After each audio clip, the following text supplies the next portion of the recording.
You're listening to Head, a Star Wars podcast. Two fans, two generations, all things Star Wars begins now. All right, well, hello, everybody. I'm Eric Vansel, and only Eric Vansel, as you can see, because unfortunately, not sure what happened to Daryl, guys. He confirmed earlier that he was going to be on, and he thus far has not signed on, but I'll keep an eye out for him in case he does pop on. But hey, I'm here. That's the important thing. And we're going to talk Star Wars, and more importantly, we are going to talk the Darth Maul series. This is actually something that, as you know, Daryl and I both have been looking forward to this one for a while. But again, we were a little bit skeptical because, Star Wars has been hit and miss lately. And if we're being fair, it's mostly been missed. So, at least for us. I know some of you guys, like Grandmaster, who's joining us tonight. Dom is joining us tonight, and he's already attacking me. Dom, how could you? But you know what? That's fine. That's fine. That's why we do this show. It's all in good fun. And of course, we're going to get to all of this. You guys have just been, it's a good thing too, because if Daryl wasn't going to be able to do it tonight, this is probably a good night for that to happen because you guys are just going fast and furious, no pun intended, David, in the chats today. We got Dom, we got Ted, we got Grandmasters in there somewhere. So, yeah, I think this is going to be a fun show in spite of the fact that, like I said, I don't know where Daryl is. And as usual, because this is a like a host and co-host show, I wasn't really prepared to do this. And, like I said, he confirmed, but we're going to make the best of it. It'll be cool. We're going to talk some Darth Maul. So right out the gate, I got to tell you guys, I love this show. I thought that this is exactly what I wanted to see out of Star Wars. I wanted to see something that was a little bit darker. I wanted to see something that was a little bit grittier, something that focused a little bit more on characters, but still actually brought us back to some of the action and some of the things that I think has been missing, honestly. This one didn't feel like a cash grab to me. It actually felt more like dramatic type of Star Wars. And I'll tell you what this actually reminds me. This sort of reminds me of what Lucas was trying to do with that one. It would have been the first live action show had he not sold the company. Oh man, what was the name of that show? Like, it was like Underworld 13th or Coruscant 1313 or something like that. But I thought that it was a really cool thing. And unfortunately, we didn't get to see that because obviously he sold everything to Disney. And then Disney opted not to do that show, even though he wrote like 100 scripts for it. But I really like the whole criminal aspect of it. I like how they're keeping Maul in the shadows, and there's just like a lot of reveals. Of course, we have some really cool characters, right out the gate. It's going to be interesting. This Master Daki character, who was like kind of the little, I don't even know what species it was.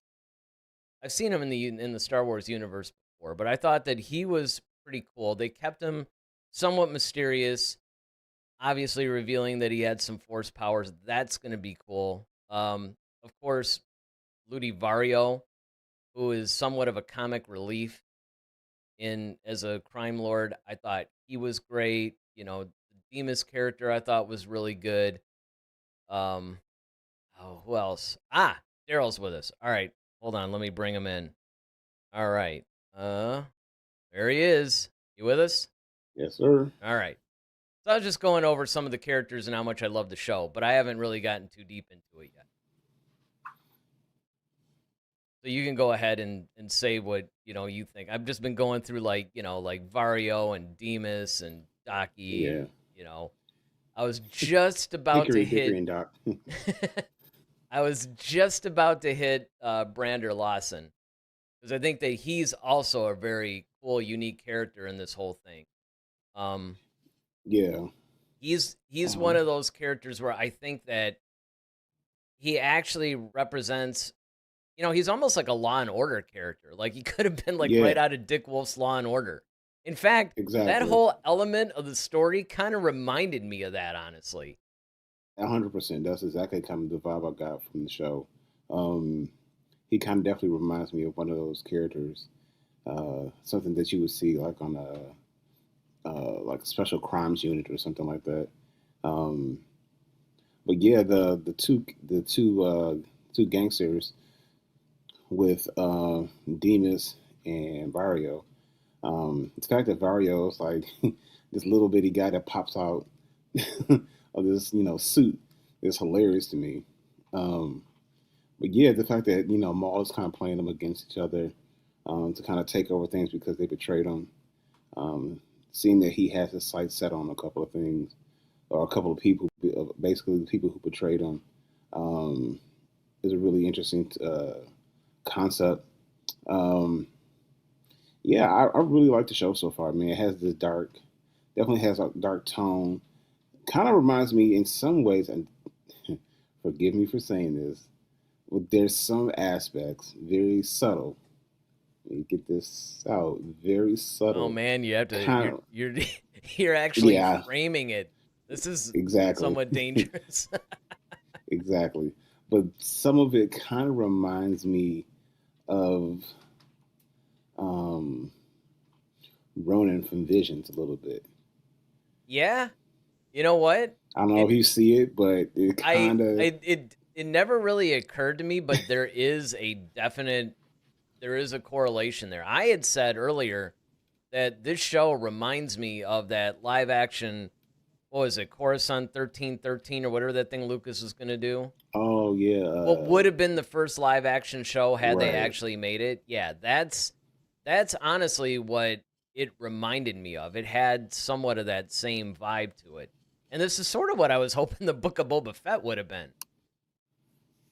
Hmm. Now that I'm thinking about that. But yeah, absolutely. I mean, Vario, he's a comedic character, but he's not over the top or annoying or anything like that. Like I thought that every character was toned pretty much perfectly in what they need to do. And look, I could just say this in spite of it, because like I said, there's a million chats that we had to go through. Like I said, if you hadn't popped on, even though I wasn't really prepared to do the show on my own, there's so many chats that would have carried me probably the rest. Like everybody's like, you know, as you can imagine, everybody is going crazy in here. But the thing that I wanted to bring up though with this show is I think that this is being demonstrated by the fact that it is like the highest rated on like Rotten Tomatoes. Like, I mean, this thing is like beating out even Return of the Jedi as far as its ratings go, like with the people. Like everybody is crazy about this show and with good reason. And this is one of those things that I had said. Now, of course, for me, it was like The Mandalorian and Grogu because that's a theatrical release. That's what really has to bring people, I think, back in. But this will go a long way. I mean, if this thing maintains this level of quality throughout the whole show, I think it will go a long Hmm. way into maybe bringing people, back into the Star Wars universe. Yeah, I mean, I think even if they, I could see them turning this into. I mean, you would need Ray Park again, but um, I could see them turning this into a live action type thing. I think people, I mean, and it does make you beg the question, could Star Wars survive, or would Star Wars be better off strictly as animation from now on? Because now you can do these characters and you can do action the way you want to, and you're not, excuse me, you're not limited to age. You got people that can, just do the voices um, and things of that nature, and you can tell all these amazing stories. I know that happened with Batman for a while, where I got really comfortable, and I'm still kind of comfortable with a lot of the um, almost a adult style, or at least PG-13, um, light R rated, Batman animation. And they're telling like really great stories, and Yeah, and I I think really enjoy it. honestly, with AI too, they Hmm. could do that kind of animation. I mean, the animation that they had in this show too is obviously a leap forward from what we've seen, even from what was the last animated series? It wasn't the Bad Batch, was it? I mean, technically, you could say it's like Tales of the Empire or something like that. But I mean, like the really long ones that go multiple Yeah, I mean, seasons. It's probably the Bad Batch. yeah. And for those who are uncertain, that's where this kind of falls. This kind of falls in between Bad Batch and Solo. This Yeah, is where the and story, well, as it's far as good.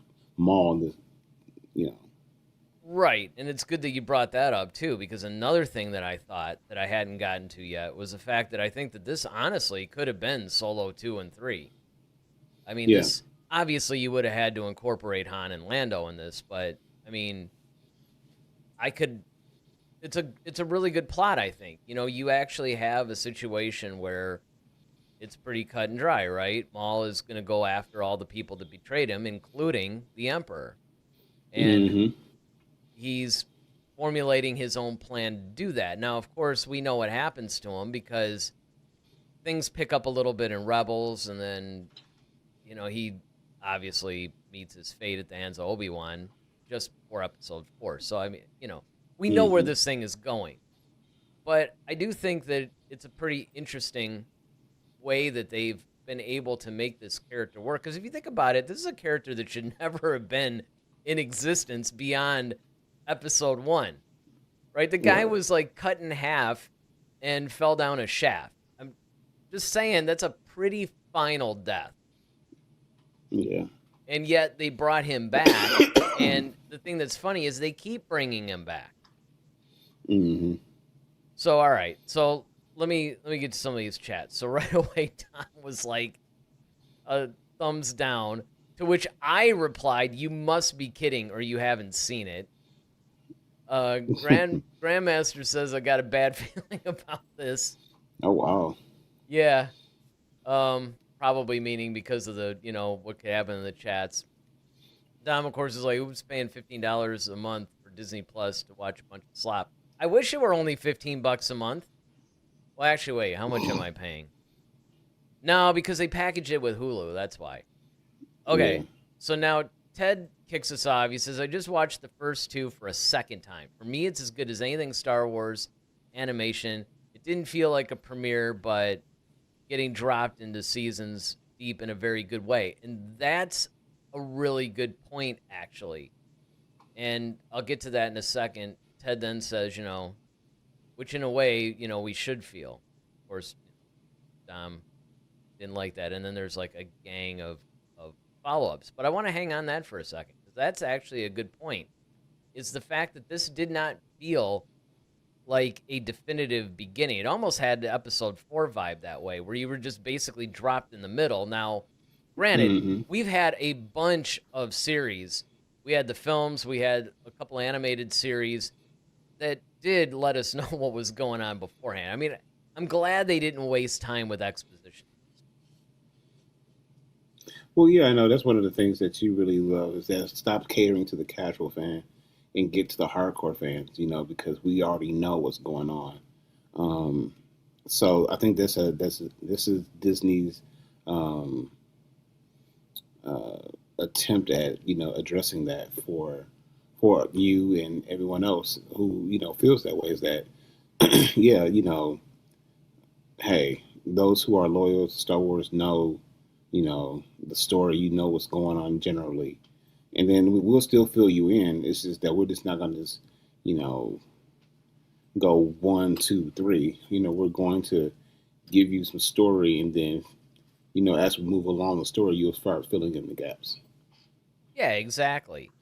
I mean, this is one of those situations again, and I had said this the comic book movies too. It's like, do we really need another Superman, origin story? Or it's like, come on, we've been doing this for like 50 years, right? I mean, by now, and if you don't know the origin, just look it up. Straight up, just look it up. All right, Ted. or basically Dom says, Ted, you are actively supporting the downfall of Star Wars by giving Disney your money. Ted basically responds like, I'm okay with that. This reminds me of the series Lucas wanted to make about the underworld of Star Wars, so I'm all for it. Your mileage varies. He says, that's why Baskin Robbins offers 31 flavors. Everyone has different tastes. Yeah. Another thing that Ted brings up too, I vote for the type of Star Wars I want. That's why I stopped watching The Acolyte after 3 episodes, but watched Ahsoka episodes 7 times each. I also watched Skeleton Crew episodes 2 to 3 times. And look, that's a really good point too. You basically have to. How do I want to put this?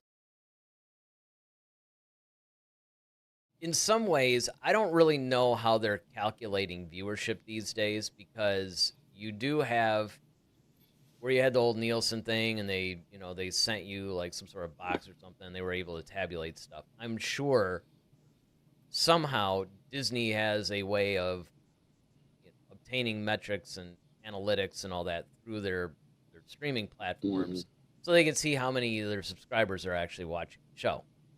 And so, absolutely, if there's something that you don't like, just don't watch it. And I think that that's something that you really have to. I think that's something moving on that you really have to do with just about anything, but especially Star Wars, because, on one hand, I do feel for your Dave Filoni's and, your Pablo Hidalgos and, any of the writers and all that, because this franchise is nearly 50 years old. You're not going to make everybody happy at this point. Everybody's going to want something different. First of all, people are going to want you to focus on different eras, or they're going to want you to focus on something completely like, let's not even do anything from the Skywalker saga. Let's do something else. Other people want to fill in the gaps. Then there's going to be disagreements in how to do that. So really, you're basically just left with, look, they're going to have to do something. And all you and I at least, have ever said is we're pretty much on board for whatever they want to do. I mean, sure, you and I have our little pet things that we would like to see. But all in all, what have we always said? Just give us a good story, good writing, on and on it goes. And I really think that we got that with this. All right. Yeah. So now, Tom. This is the one where I'm like, oh man, because I'm watching, while I was waiting for you, I'm watching all these chats, right? And then I saw this one from Dom, which is like, he's trolling hard today. He said, just like how Eric buys the overpriced garbage Call of Duty every year. Eric is the reason Call of Duty makes profit with the absolute trash they put out. But again, so here's the thing that I think that, and this is a good correlation too with Star Wars and with things like that, because this is where I would probably be more the David of the Call of Duty franchise. Not that I'm new to it. I've been playing it for a long time, right? But here's the thing. So I'm more of a casual gamer nowadays, and with Call of Duty, I don't have that many needs. Like, I recognize, I see the problems that Call of Duty has from their earlier games all the way through now. Right? Like, I see that. And there's certain complaints that I had, too. Like, certain years they would release stuff that I didn't like. There's even stuff about this game that I don't like. But for the most part, and this sort of goes into Ted's point, I have more fun. Like, I've tried some of the other games that are like Call of Duty, and I don't get into them as much. Like, Call of Duty, in its current form, gives me pretty much the gameplay that I enjoy. And that's it. If you're deep into the campaign stuff, or you get more into, some of the other elements of it, to where you're a little bit more hardcore, then I can see that. And I would actually concede that point. I mean, I remember my coworker Chad, who sometimes chats in on this thing. He and I basically debate about this. Almost an argument, but But I mean, it's the thing, right? And I get that. I understand what people are saying. It's like, look, the more you buy this stuff, the more it gives them license to do that. And I mean, if it's something that you're not really into, I get it. Although I will have to say, like, for Dom, if we want to talk about things like the Acolyte or even Ahsoka, things like that, where it's like, okay, look, either it's really just universally bad, right? Because Acolyte still only has 19% on the, it's like the lowest of just about anything. I think it's actually the lowest rated Disney Plus show ever, whereas Maul's the highest rated one. And it's not just casual fans that are weighing in on this. I mean, you're definitely, it's like, look, if you want to hate on this thing, cool. If it's not, your thing or whatever. And of course, all points and points of view are basically welcome on this show. And we'll discuss them no matter how many times they're brought up. But at the same time, it's like, you just have to understand on this one, you're in the minority. You wanted to trash on the Acolyte, you had the entire weight of the entire Star Wars fandom with you. You want to hate on this, you're going to have a little bit more of a problem. And then, of course, Ted comes to my defense. I had to put this stuff up because it's hilarious. I don't know, Eric, but if he is grown, then he gets to spend his money his way, just like you and me get to make our own choices. Well, thank you. That's right. Oh, he's very much grown. Yeah, maybe too grown. Of course, then Dom is like, Ted, you have so much aura. Ted's like, oh, are you talking about this, Eric? You type so elegantly. I mean, it kind of like, it just goes into all of this stuff. So let me, like, I didn't even read some of this beforehand. So then Dom basically ends it by saying, I'll always support you, Eric, just not your Star Wars or Call of Duty opinions. Aw. And then he finds out, much to his surprise, this show got an 8.5 on IMDb. Wait, yeah. Yeah. Oh, wow, is this David? Hello, gentlemen, it's Star Wars Day. Yeah, sorry I've been away. I know you all miss losing to me, but I'm back. Oh, boy. David and Dom. Oh, Chad is here. Uh-oh. Little Dom. The Chad feed is here. All right. Well, There it is. now it's official. Now we can Taylor really get is it. back. See, Chad, and you'll be happy to see. I don't know if you saw in the earlier thing, but Dom is actually joining you and criticizing me for my Call of Duty love.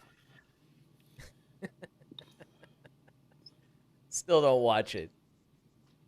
But yes, this thing is definitely, probably, I don't know. I would say it's probably, at least in the Disney era, it's like the most well-received project. Yeah. Well, yeah, it's a beloved character. I mean, the music's good. It's very dark. It's vicious. Um, it's dealing with.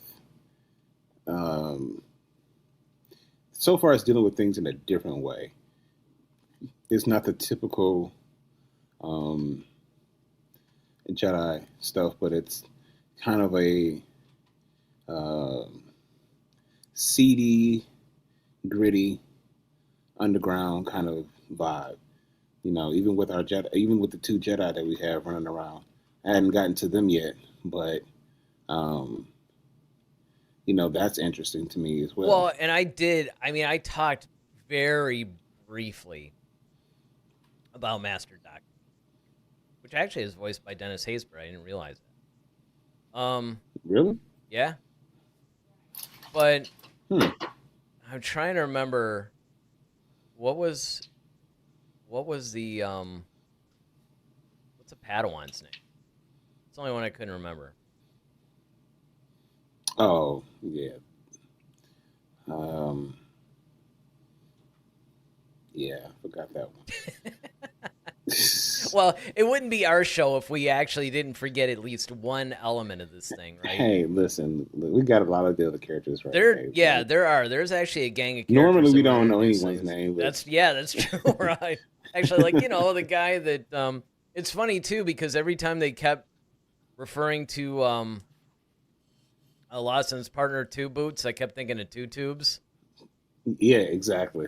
I think they did that on purpose, honestly. They may have. I mean, that seems like something that I don't think was an oversight or something. I mean, I think that was almost like an homage or, some sort of a tribute or something. But, yeah, no, I mean, here's the thing that's really funny about this show is the fact that it manages to feel like a classic, fun Star Wars adventure, but yet be totally dark, totally gritty, seedy.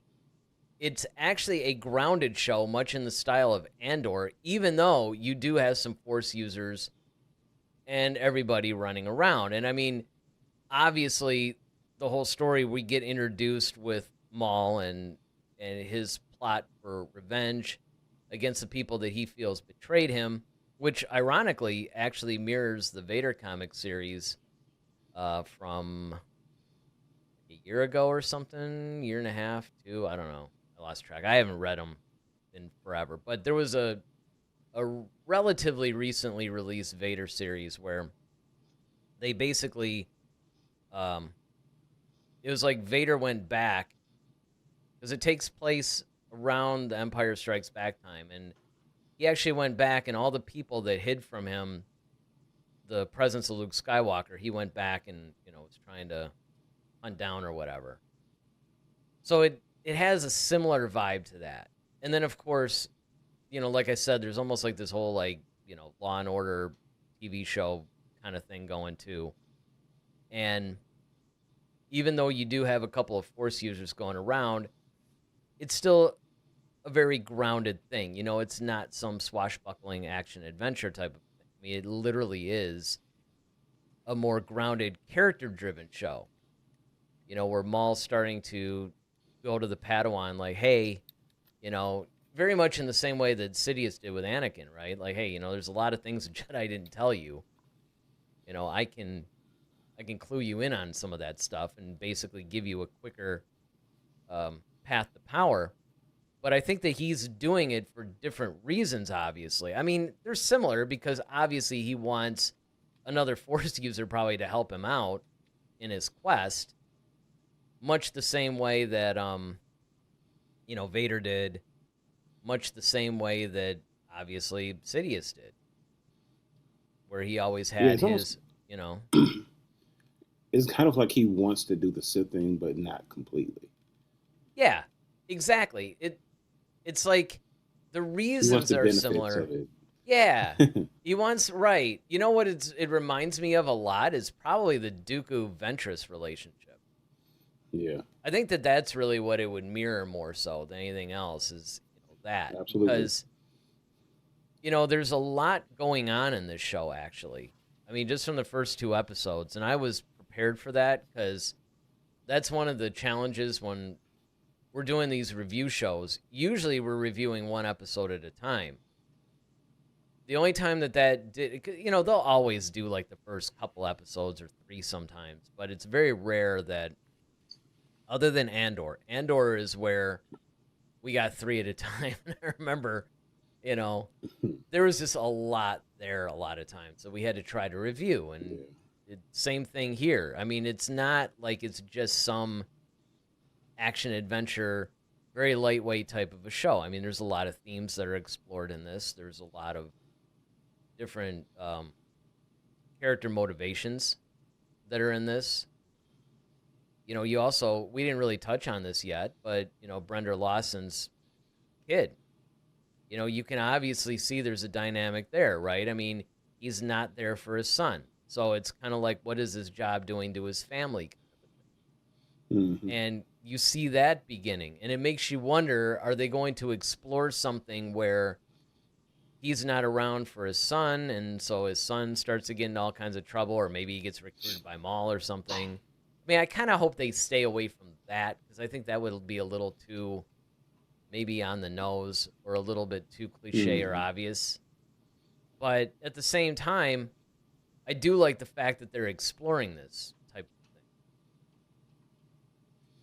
Yeah, I mean, I think um, when you have layered characters, when you have people who have complexity within themselves, like a Lawson, where you're, kind of a top cop, but at the same time, you're a father, and then you got this maniac of Maul running around, and then, it's just a lot of different things that could possibly go wrong or factor into your life where this you didn't see it, to see this coming. Always makes things more compelling and more interesting. So, um, yeah, I mean, even like I said, just even with uh, Devin, that's the character. Um, the young, yeah, she's a Twilight, Twi'lek.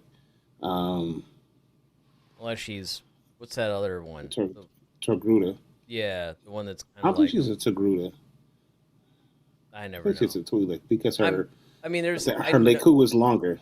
that what I it think is? they're. I I never think even that's might clued be what in. it is. Like, as long as I've been a fan of this stupid series, it's like I've never ever clued in on that. See, that's where it gets to the geekiness beyond me.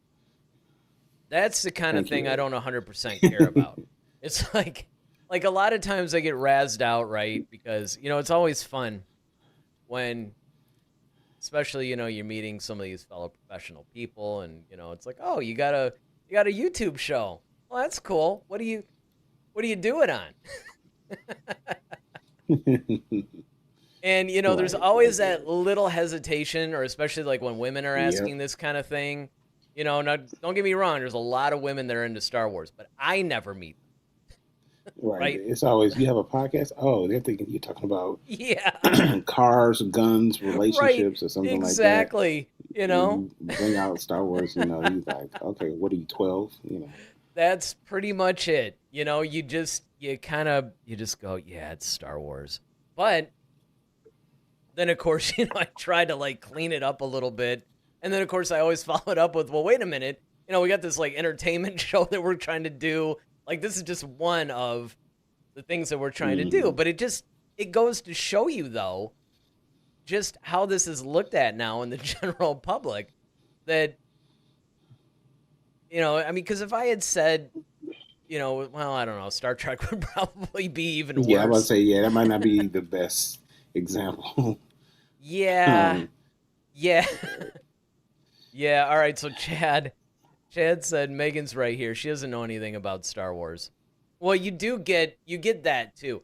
And that's actually not terrible. Like if it's a situation where they don't really know and they don't necessarily look down on it, they just don't know and it's kind of like, "Oh, okay, well maybe this is something, I can explore or get into." David was actually kind of like that. But when it mhm. comes to women, though, yeah, they either have this thing to where they completely look down at you, like exactly, like you're 12 years old and you should be like swinging around a toy lightsaber or something. It's like, look, a lot of the novels in this series have actually been on the New York Times bestseller list. I mean, people are into this. This is like it's not necessarily a kids thing, even though a lot of times we do contradict ourselves by saying that Lucas made this for kids. But this show definitely isn't. But the other thing I was going to say too about it is that that's also where I personally almost draw the line because there's certain Yeah, things that I think there's I can say certain. the same thing about their precious little Bridgerton, but I'll leave that alone. Well, that's a good point too. I started doing like the Real Housewives show and stuff like that. It's like, all right, listen, Yeah, you know, but I'll the talk about thing, the. but here's the thing though. It's like it's almost like how you approach it too. If you're approaching it in that like geekiness, um I'm just going to like all these conventions and I'm living in, my basement and, I never socialize, that kind of thing. Like there's that stigma that definitely does exist with some fans. I think that's where you're going to get the ones that are like, whoa, where you start talking about the differences between a Twi'lek and a type whatever it is. See, I don't even remember. Togruta. Is that really what it was? It's something like that. Because, and look, even with Star Trek, it's the same thing. Star Trek had that stigma, although Star Trek is considered a little bit more intellectual. Like Star Wars is a little bit more fun, a little bit more adventurous, whereas Star Trek fans tend to be the more like brainy intellectual types. And I don't know. I think that that's one of the reasons why Star Trek appealed to me too. All right, let me see what we got here chat wise. Okay, so Ted says, my wife is a Trekkie, thank goodness. My oldest daughter loves Harry Potter. A lot of girls loved Harry Potter. MCU and Star Wars. More of the first 6 movies than the newer, and my youngest is into the Lord of the Rings. I'm a fortunate man. Yeah, you raised him right. He says my youngest is also a Trekkie too. And I mean, that's basically it, right? Because when you look, I've even seen some of the women like on Instagram, TikTok, and all that, where they're doing all this like Star Wars cosplay and stuff like that, and they're like professionals. They're like 6-figure earning professionals, but they just really love this stuff. I just never meet those people.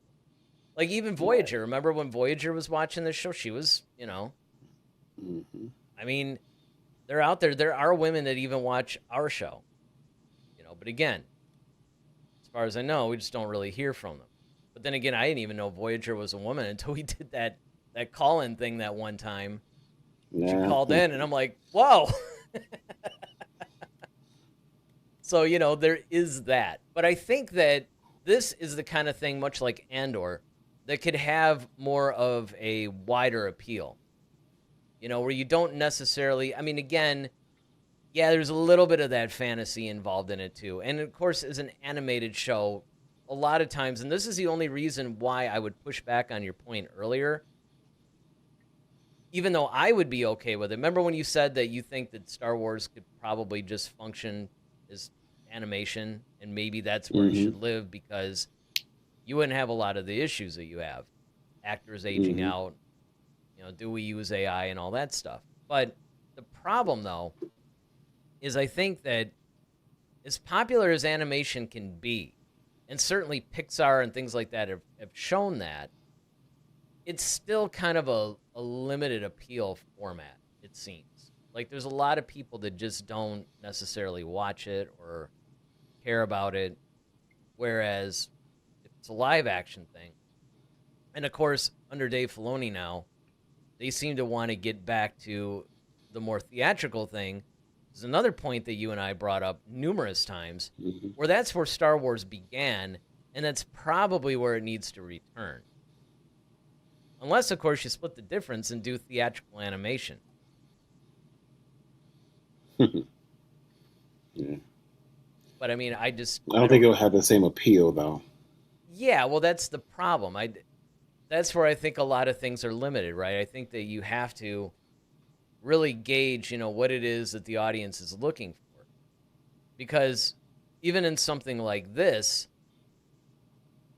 the biggest thing I think that they're going to have to do is really do something with their marketing. I know Grandmaster is always telling us that the marketing's on point, and it's going up to expectations. And look, everybody's going crazy about this show, so obviously people are watching.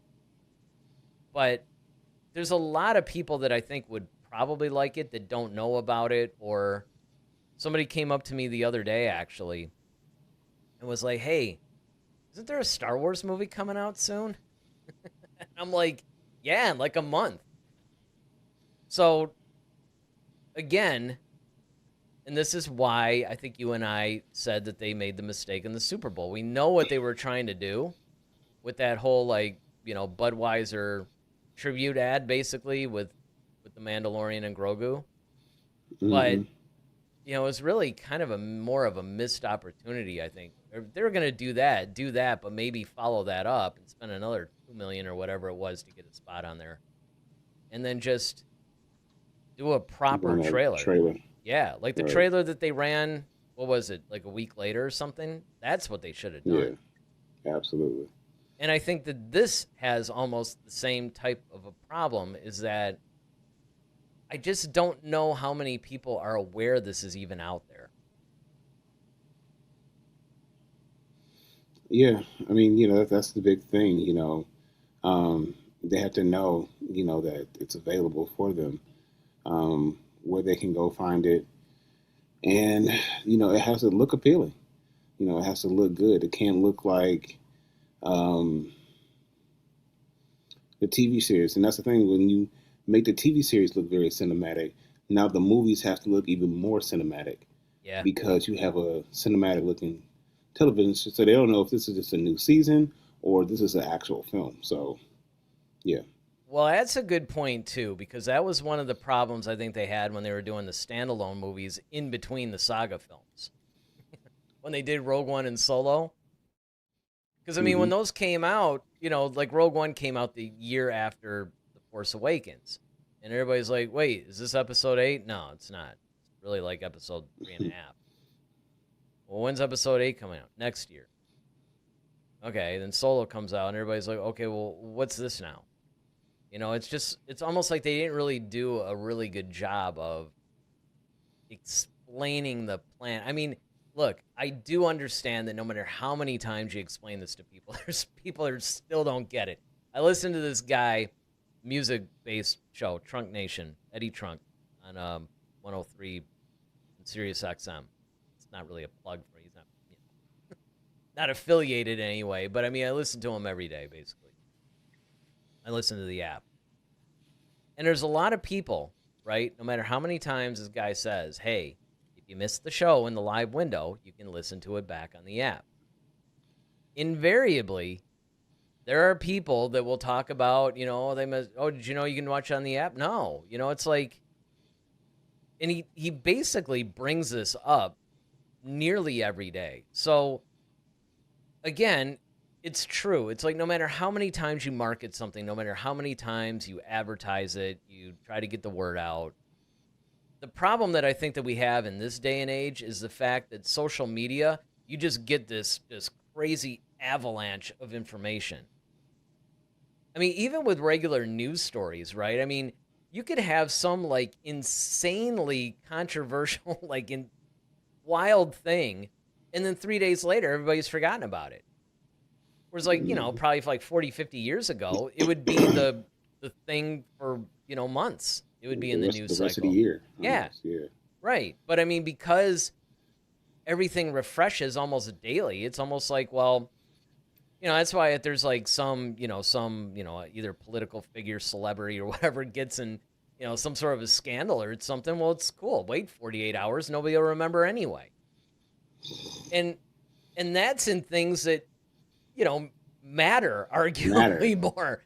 Like, so Right. imagine you had these Star Wars movies, right? It's like, well, who cares? I mean, you have to, I think, work harder to get above the sea of just constant information that we're being bombarded by every 5 minutes. Well, so I kind of like I told my students, years ago, it's like, why do you think McDonald's keeps advertising the same stuff? Right. Like who doesn't know what a Big Mac is at this point? But you still gotta, do two all beef patties, special sauce, sesame seed bun or whatever the heck the thing is. Thought you were gonna It's break like you into the have to. song. Nah, absolutely not. Shows how well the advertising works, though. Like you But I busted mean, yeah, that but out that's like why you you were a have. rapper that just wrote it. You're spitting But that's rhymes the out point. here. Rhymes and ingredients, but Yeah, right. but that's the reason why you have, things like that. Is just to constantly remind you what we're selling, what we give, what we're offering, and like chicken nuggets has been around for like eons, right? But you still have to advertise that we know, oh, you can get this sauce now with your chicken nuggets because we have to constantly reiterate, what we're pushing. So when you pull up to the window, there's no confusion.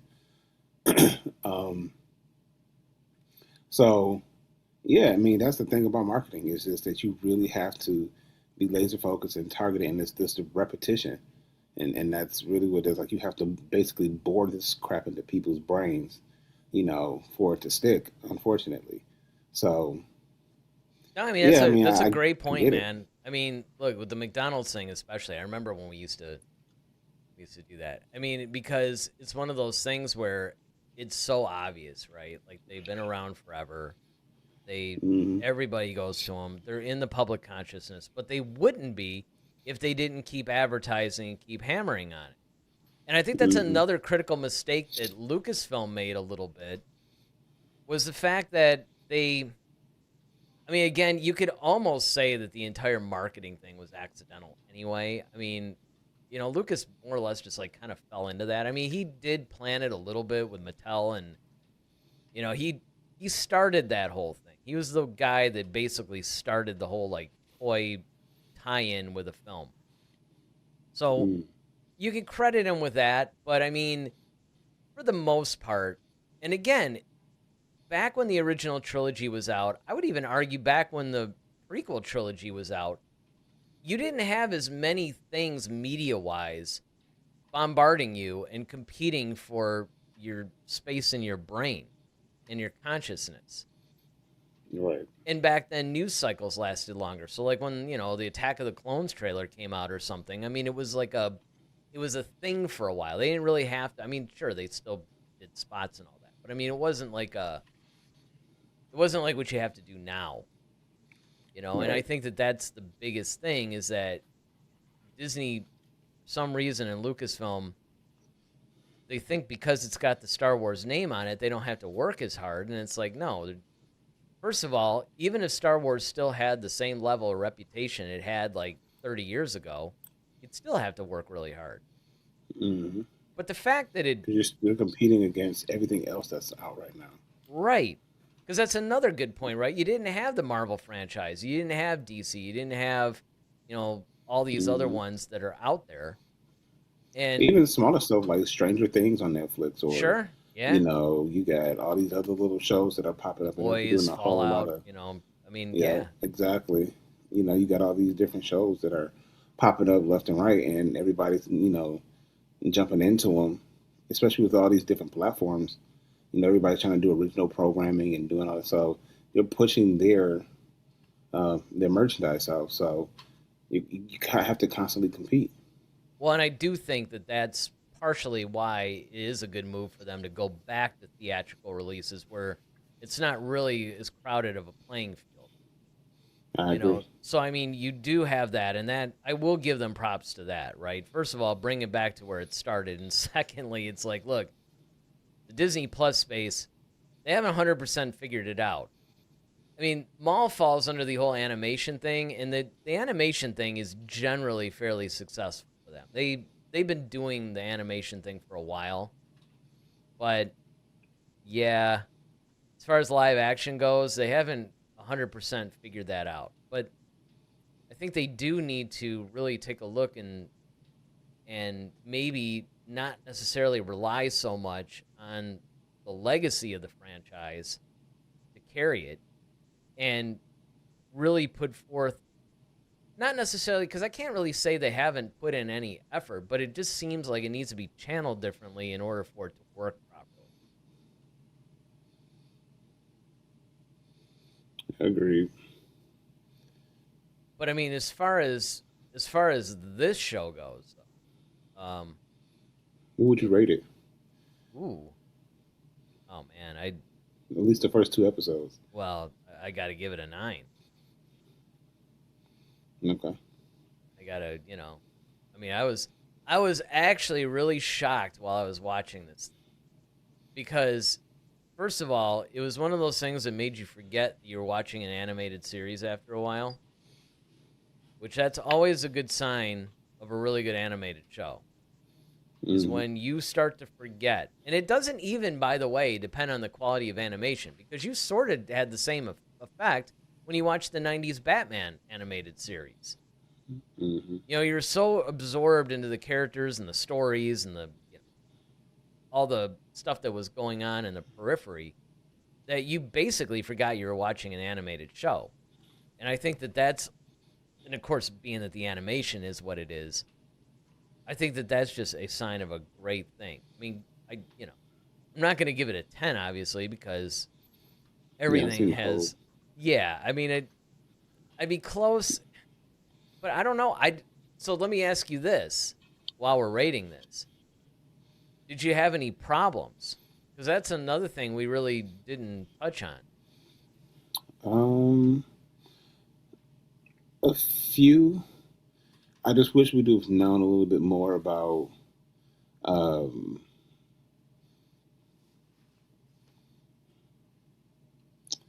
I wish we had a little bit more backstory, but I think we're going to get that, in the further episodes with some of the characters, like um, I think her name is Devin. Yeah, you talking about the Padawan chick? Yeah. Yeah. So Devin and well, there's a bunch they haven't introduced either because I had and to. Master Diodaki. Mm-hmm. I would just like to know, just I'm sure they're going to probably cover the whole Order 66 thing and things like that. And is that his original Padawan, or did they just find each other, or that sort of thing? Now let me So try to remember. Is this an 8-episode series, or is it yes, 10, or is it? I think it's 8. I think it's 8. 'Cause I don't think it goes on for more than a couple of months. Because if it is, then that means we'll be doing this for 4 weeks because they are. Because it ends on May the 4th. Oh yeah, well then, yeah. So, oh man, because Chad was talking about we had to do a special show because I think May the 4th he said was Monday or something. Like it falls on a day we would normally do the show, and it's like, well, you guys got to do a special May the 4th show. And I'm like, yeah, we probably will. We could actually make the season finale, or are they gonna? Oh yeah, that was the other thing. This thing's already been greenlit for a second series. For season 2, Yeah, second season. For before it even premiered, they basically greenlit it for a season 2. So that was another positive sign. But yeah, Absolutely.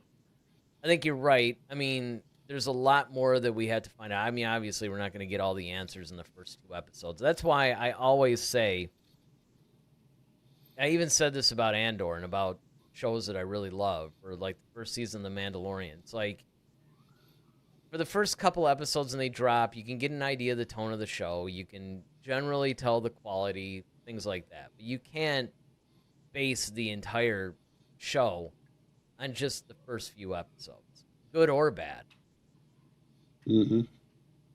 So, yeah. All right, well, you never gave it a rating. So I'm giving it a 9. I'm giving it an 8.5. Okay. And then Ted's disregarding everything and putting it in S tier. It's like he's ranking. he's ranking the thing. But yeah, I think it's definitely, look, I'm sure there's going to be things that come up where we're like, you know what, this necessarily didn't land with me or whatever. But so far, I honestly, if there were any things in the thing where I was like, well, I don't know if I really like this or that or whatever, it didn't bother me enough for me to even remember to bring it up on this show. Like I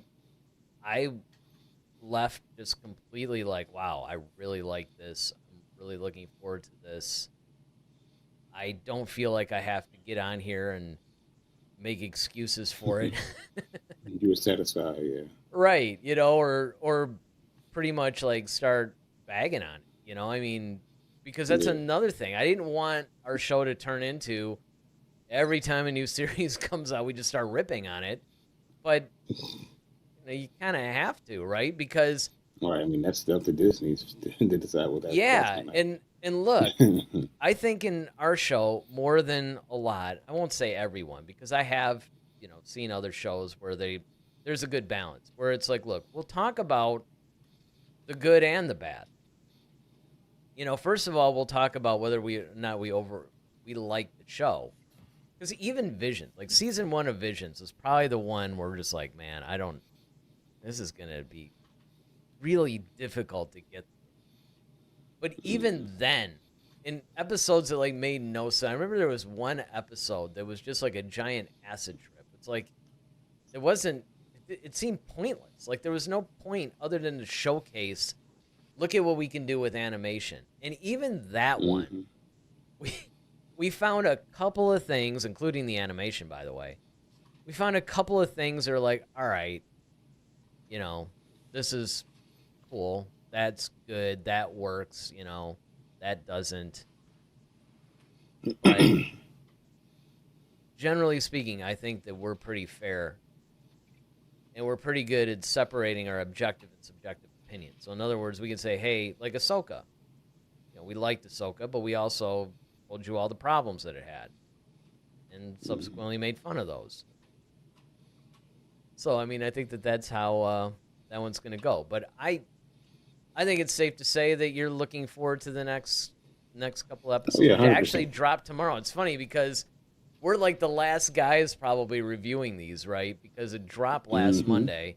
It's coming out every Monday at midnight. I mean, it's literally going to be out in like 3 hours, the next two. So, obviously, next Sunday we'll be back and we'll review episodes 3 and 4. So, hopefully, you guys join us then. And, yeah, it should be a lot of fun. I'm really looking forward to doing this show and reviewing each of these. And I really hope that they maintain this level of quality or even better moving forward. So those are probably what do you want to see? Oh, this is another thing we always do. So give your final thoughts and then what you want to see in the next batch of episodes. Final thoughts are: I think the show has good music. I think it has the drama. I think the action is really good. You see Darth Maul in beast mode. As far as for next episode, I want to see more. I want more information from Devin and Diodaki. I want to see, kind of hear more about their. I know they're kind of hiding from Order 66, so they're trying not to really utilize their abilities and whatnot. But just more information on those characters. And then, yeah, it seems like the temptation that Maul is using against Devin reminds me a lot of how he was trying to tempt Ezra. So yeah, I like that to was see more of another that. thing. I'm glad you brought that up because I meant to bring that up. David basically says soundtrack LOL. But yeah, no, that was another thing I meant to bring up earlier, actually, was the fact that, yes, this is very, very much what he was trying to do with Ezra and Rebels. So it'll be interesting to see how they're similar, and it'll be interesting to see how they differ in his approach. Yeah. Because I think this is taking place Before Rebels. Rebels. Yeah, Yep. so maybe Devin was like the practice run, and then Ezra was when he honed it in a little bit. Like, all right, I got to use a different approach. So that'll be an interesting thing to see as well. Yeah, I would say I'm in the same spot as you are. I want to see a little bit more of this Devin, Daki thing. I want to see more where they came from, where, like, how do they fit into the bigger picture as far as Order 66? Who were they? That kind of thing. Not that I necessarily need to see the backstory on every single surviving Jedi or something like that, because not only would that be impractical, it's necessary. However, if they do have some sort of intriguing type of a connection with some of the main characters, that would be nice. If they're just wanderers and, it's almost like kind of a Cain and Ezra kind of a thing, then that works for me too. So yeah, episodes 3 and 4, that's what we're going to be reviewing next week. And so, of course, as always, it's been a lot of fun. The comments have been a lot of fun. That's why I always love it when we review the shows, because that's when the comments really, the chats really come alive, and, it just, it's just a great thing. It's a wonderful time. I always enjoy doing the show anyway, but it's even more fun when we're doing something. So don't forget to hit the like button, hit the subscribe button, of course. when you do subscribe, make sure you hit that notification bell, because usually we go live Sundays at 8, but sometimes we have to push it to Monday. Sometimes we've had to push it to Tuesday. So you're going to want to know when exactly we're going live. And yeah, I mean, if you hop on our Discord, we usually continue a lot of conversations there. I know Grandmaster dropped like 20 things on there today. I haven't even gotten through all of them. But we do continue the discussion on Discord. Of course, there's a Buy Me a Coffee link. If you guys are like, hey, you guys are cool, throw us a couple of bucks or whatever. Or you can even join these little membership programs. We've got like different membership tiers that you guys could do, and they come with a few bonus things. We still owe David a shirt, by the way. We got to get that to him. So with that, we will see you guys next week with episodes 3 and 4. So, as always, I'm Eric Vansel. I'm Joe Sanders. May the force be with you. Always. Head to Head, a Star Wars podcast. Be sure to follow us on Twitter @HeadToHeadSW. Submit your questions for our next show. Visit our official website at headtoheadswpodcast.com. Until next time, may the force be with you, always.